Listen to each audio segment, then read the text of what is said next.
Continuando o terceiro ano, falando ainda sobre os conflitos do Oriente Médio. Em 2004, fatos importantes ocorreram em relação à questão palestina. Israel, cansado de ser atingido por ataques terroristas, suicidas, movidos por grupos palestinos como o Hamas, deu continuidade à construção de um muro de cerca de 8 metros de altura e de 635 quilômetros de extensão.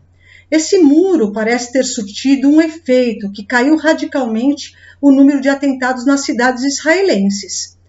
Por outro lado, sua construção provocou protestos tanto da parte palestina quanto da parte da comunidade israelense, dos árabes. Os palestinos contestavam o isolamento que lhe foi imposto por muitos trabalhadores palestinos, pois que muitos trabalhadores palestinos trabalhavam de um lado de cada muro e ficaram impedidos, de atravessar e chegar ao seu trabalho. Além disso, também se discutia a questão de muitos mananciais ficarem isolados, mananciais, então são reservas de água, muitos mananciais ficarem de um lado do muro e eles ficarem sem acesso, tá?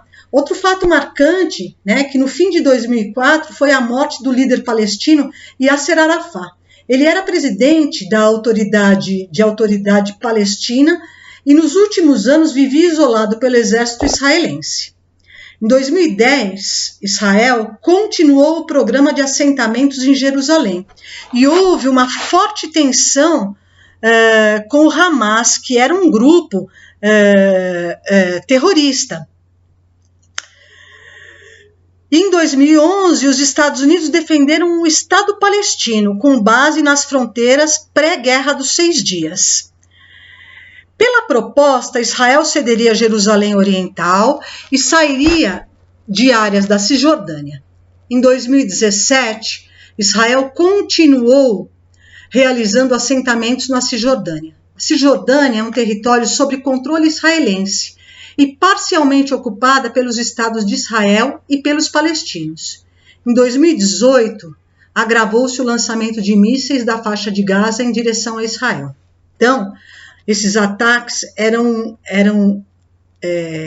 intensos e não houve um acordo de paz, nem com a construção do muro, nem com os pontos promovidos pela ONU, de acordos de paz entre os israelenses e os árabes. Em 2001, os Estados Unidos, após a invasão do Afeganistão, invadem o Iraque. Por que eles invadiram o Iraque? Então, os Estados Unidos acreditavam que os iraquianos produziam armamentos químicos, que Saddam Hussein, na época, presidente do Iraque, ele tinha no subsolo iraquiano um arsenal de armamento químico. E os Estados Unidos invadiram o Iraque nesse período, caçando Saddam Hussein, presidente do Iraque, e na busca por esse arsenal de armamento químico. Essa postura dos Estados Unidos provocou nos grupos terroristas existentes no Iraque uma certa ira.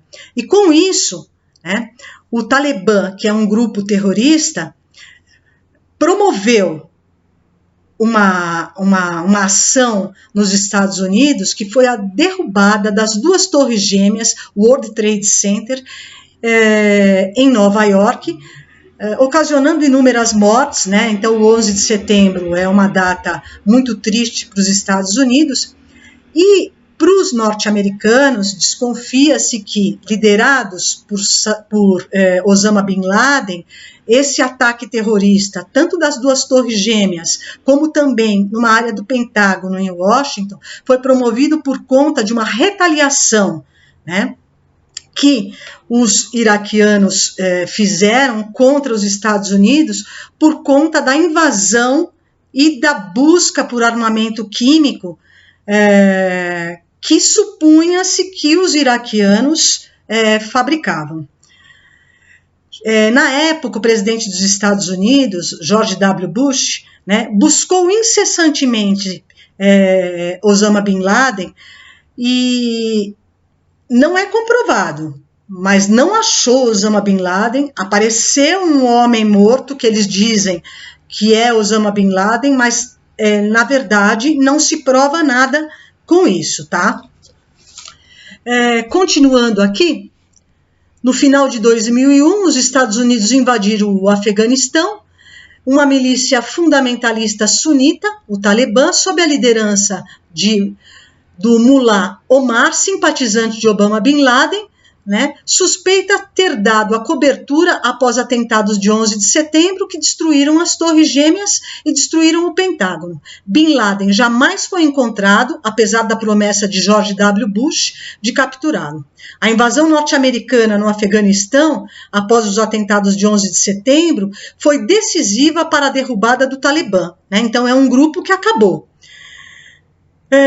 E do regime autoritário liderado pelo Mullah Omar, né, que era, na verdade, o líder do Talibã.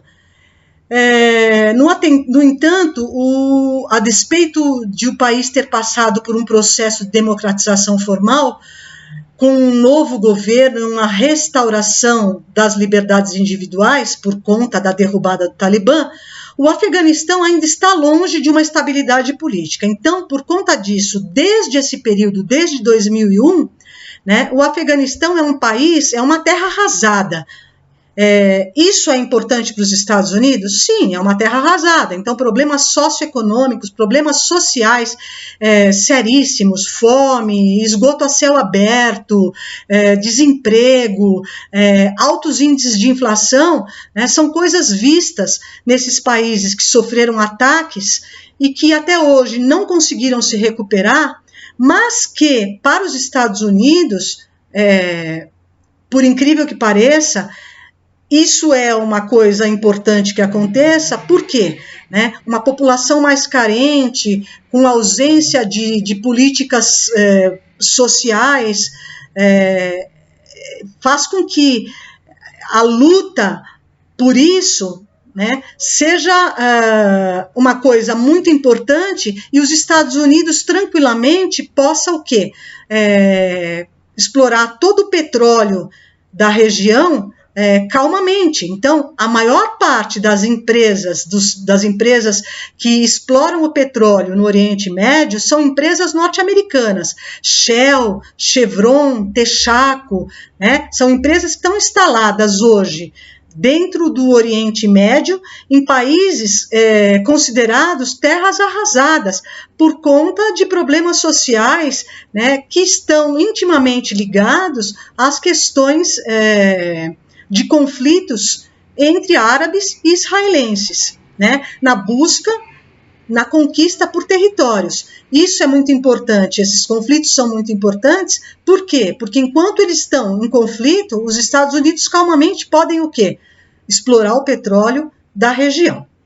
Eu paro por aqui, a gente continua sobre os conflitos, a Primavera Árabe e a crise da Síria, a formação do Estado Islâmico, que é importante. Eu vou dar uma atenção mais especial à questão da formação do Estado Islâmico, e a gente vai analisar um mapa da página 163 na próxima aula.